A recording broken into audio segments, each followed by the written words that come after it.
having a businessman. Works for the government and got laid off and has like the worst fucking day ever. And he literally goes postal. Yeah, he goes into this fast food place and asks for a breakfast sandwich, and it's like 11:03. And no, well, it's lunchtime, sir. We serve breakfast up to 11. He's like, well, I forgot about this. Just after 11 o'clock. You couldn't make me a breakfast sandwich, and then this dude went fucking postal, opened a bag full of guns. Yeah, didn't he shoot the place up? I don't remember. I need to watch that again. That's I don't remember. Johnny, it's a good movie. You gotta watch that. If there's a movie that Party Foul Johnny needs to watch, he needs to watch this. Yeah, you'll get a kick out of that one. I know what movie you're talking about. I've seen the previews, and I know it's been out for a long time. I just have not seen it. Yeah, it's a good movie. And Michael Douglas is good. I didn't mean to turn this into a Michael Douglas show. I meant for it to be a me show, putting shit down a glass. So, Johnny, do you know where Torrance, California is? Torrance, California? Yes. Well, I know it's in California. How's that? Well, okay. Did you hear about them nuns? Yeah, did you hear about those nuns? Them nuns? No. They embezzled $500,000 from their diocese. Really? Over 10 years. No. Over 10 years. You know what they did with it? No. It was extremely charitable. They weren't gambling. Dude, tell me that wouldn't be a cool story, though, if you hit the casino and you sit down at the table and a nun is sitting next to you. Blackjack's like, hit me. Wow. No, I have not heard about that. Come on, Black. Come on, Black. Come on, Black. Fuck you, Red. Fuck you. Don't they have to wear the habit? Like they couldn't be undercover nuns, could they? Like they have to wear the habit, don't they? I've never seen an undercover nun, so I don't know what they look like, and I'm Catholic. Now it makes you wonder, doesn't it? That would be a great movie, Undercover Nun. I'm not sure you'd see that one in theaters. Well, but I got the perfect actress. Who? Well, Bruce, but his name is now Caitlin. Undercover Nun. That would be awesome. And I'm sorry for all you transgendered listeners. I'm not making fun of you. I'm just making fun of the fact that the Olympic... Stop covering our ass. I'm tired of covering our ass for shit we say. The Olympic decathlon winner is now a chick, so there you go. I'm not playing bad by no means. Not at all. But yeah, Torrance, California. So Torrance or Gardena, West Carson, Redondo Beach, that area, Lakewood, Palos Verdes. Yeah. Yeah. Y'all need to go say hi to the nuns. Manhattan Beach. What's up, Manhattan Beach? Go see your nuns. Well, here's my deal. They embezzled, or they didn't embezzle. They stole $500,000 to gamble with. Who's to say they didn't get a return on some of the money? Maybe they got a stash of winnings. Or maybe the $500,000 is all they can prove. Yeah. So that may be the two richest nuns. Those nuns may have more money on their books in prison than anybody else. Well, Johnny, I said it on the last podcast. You know, you have the fathers, and they're tapping altar boys, and you got the nurses, and they're the nuns, and they're tapping bank account. Everybody's tapping something. You know what I mean? Oh, that's hilarious. Real smooth. Johnny, you ever drink a little moonshine? I live in the. Come on now. What kind of question is that? I live in the moonshine, one of the moonshine capitals in Virginia. Of course, the Appalachian Mountains. Of course, I've had this. Oh, that's right. Absolutely. You're up in Climax territory, aren't you? Yes, sir. Yeah. As a matter of fact, I can go up to my liquor store tomorrow and buy a Climax moonshine. That's actually really good moonshine, by the way. It's good. I mean, it's okay. It's it's the best moonshine I've found that you can buy off the shelf. Yeah. Correct me if I'm wrong, but a couple years ago, weren't you in a wedding that the guys in the wedding party wore camouflage jackets or pants? They had camouflage vests on. That's what it was. Weren't you in that wedding? Oh yes, I was. I wasn't in it. I was there. I showed up in my camouflage pants, my teal green shirt, and my teal green tie. I kind of remember you guys got into some moonshine that day. Yes, we did.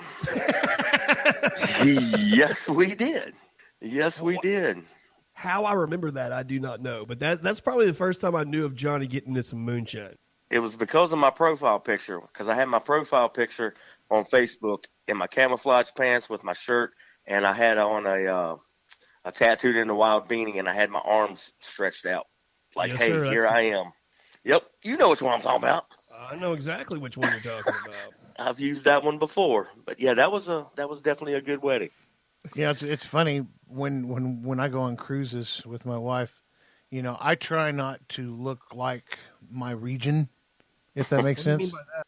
Like tornadoes getting ready to hit my trailer park, Okay. cut off sleeve, shorts, flip flops, big old dip of Copenhagen in the lip, and act like I'm Rodney Dangerfield or some shit like that. No, I don't do that. I'll wear a golf shirt and shorts and just blend in with the rest of the geeks because it is funny to see rednecks on board ship, especially rednecks who just like barely made enough money to be able to take the cruise, and that's it. So, like, they're waiting for people to walk away from their beers, and then they'll like pick up their beers and steal what's left of the beer. Is that a true story? Yes, sir. Yes, sir. Oh, that's hilarious. Yeah, and it's funny because we're talking about a cruise, and I'm actually on a cruise right now. If you're listening to the podcast as we speak, as a matter of fact, if this podcast drops on Thursday, I will have just got done in the Cayman Islands. So there you go. I'm Nice. I'm doing a podcast from the boat. Oh, it's like we're in a time continuum right now. Yeah, exactly. Exactly. But yeah, there's a lot of stupid stuff, and I can't wait to come back to kind of share some of those stories because you'll see the family. It's like the guy, his wife, 2 kids. One's like 11, one's like 8. All 4 of them are as big around as they are tall. And they sit down to dinner, and not a one of them can completely scoot up to the table. And then they're dropping food all over themselves and all that shit at dinner.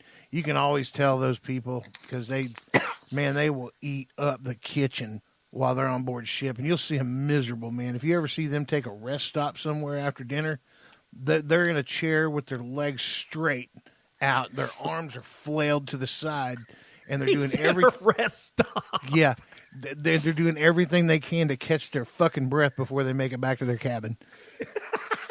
I don't know if I've ever got winded eating before. Dude, it is the biggest hellhole you can ever climb yourself out of. And it usually happens the first night on board ship when you realize, holy shit, I can order all the food I want and I can order whatever I want. And we're having filet mignons? Really? I'll take 6 of them some bitches. And 3 baked potatoes. Yeah. Oh, this is included? 3 baked potatoes. Yeah, and that carnival melting cake at the end. I want 7 of those some bitches. Right? So you're eating dinner. It's 8:00. You're eating. Do they all... ever tell you no? No, Can they, never. They can't. Whatever you tell them. Whatever you tell them is what you're getting. Whatever you tell them is what you're getting. If you want 12 steaks, they will bring you 12 steaks. I mean, Awesome. You would have to. You would have to because you order filet mignon. It's about the size of a damn baseball. Okay, but here's the thing, Johnny. Right, you get these filet mignons, and they're 4 to 6 ounces, so they're not very big. Right. So in this, I'll just say it. My very first Carnival cruise was a few years ago.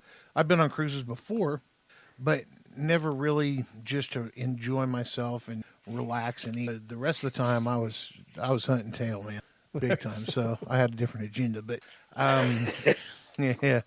And trust me, I grilled it as soon as I skinned it. Well played. So yeah, so I follow you there. But my wife and I overate big time at dinner because the dessert. We tried this Carnival melting cake, and Johnny, it's like the most rich chocolate cake you've ever had, with the most rich hot pudding in the middle of it. Oh God! And yeah, sounds good.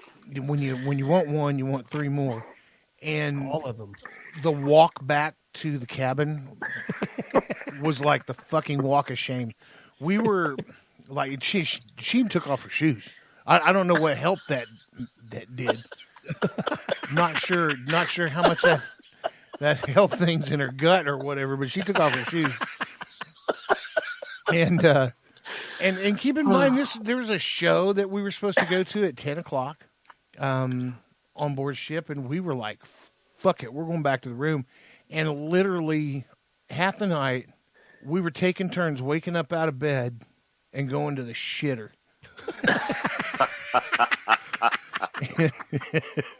and so, I swear to God, I shit twice that night. And she had to have. Should have taken your shoe. Right?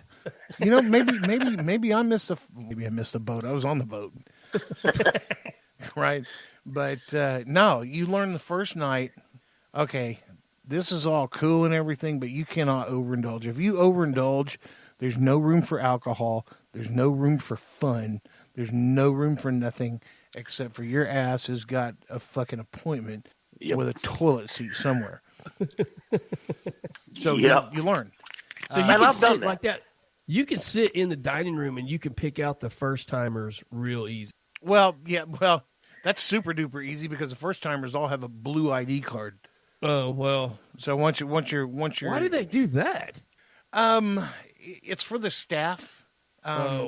Like if you've got a blue ID card, the staff generally pays a little bit more attention to you because they want you back. Well, and you don't know where everything is, and not sure where you are and that kind of stuff. So the staff is a little bit over into blue tags. If you've got a red tag, a red ID tag, which this is mine and Shandy's last cruise with a red ID, and then we go to gold. You have to have 25 days at sea. There's a lot of pressure involved in it. Yeah, that is cool. Yeah, it is. And then at 75 days at sea, then we get diamond. Now diamond, you don't get nothing for being gold except for your gold. You don't get headline privileges. You don't get to go to the spa for 10% off. Julie, the ship's purser, doesn't drop your pants and suck your dick or nothing like that. You don't get nothing for being gold. But when you are diamond, you get to board the ship first. And here comes Julie. Privilege. Yeah, exactly. You get yeah.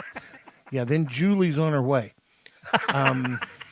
Because when you hit platinum, you feel all of Julie. Feel every bit of Julie. That boat kisses your ass if you're a platinum member. You eat with the captain. You get like double upgrades on rooms. You get your own table to dine. I tell you what you need to do to help people out with this is you need to shoot some really short videos, like or less, on the boat that we can post. Oh, I'm taking the smooth, man. So, are you? Yeah. Okay. Yeah, man. Get some good video. We'll post some of Tiddy's adventures at sea, to the Twitter account. Do like minute blurps of it on the gram. Yeah, we'll do that. I swear to God, all of us need to take a cruise, and then we just need to be who we are. Those trailer park tornado seeking rednecks with the cutoff shirts. Yep, and going straight to the bar and camouflage shorts. Yeah, and I was going to say camouflage trunks, and you can have anything that you want at the bar as long as you've got the alcohol pack. Cruise costs $360 a person, but it allows you 15 drinks a day. Each 15 a day. Yeah, your beer, Johnny. A 12-ounce Bud Light's $6. Whew. 15. What am I going to do after 9 o'clock? In the morning. Right. Well, but this is how you work that angle. You save 12 for the beer, and the first 3 that you have, like Long Island iced teas, just bam, bam, bam. So you got to go hard right out of the gate. Yeah. And just for the listeners, I'm just kidding. I'm not that bad. No, he literally isn't that bad. Trust me. That's months that have 28 days. Now on the months that have 30 and 31 days, he's bad as fuck. But in February, he's good to go. Well, and I wasn't lying to you all when I sent you all that Marco here a couple of weeks ago.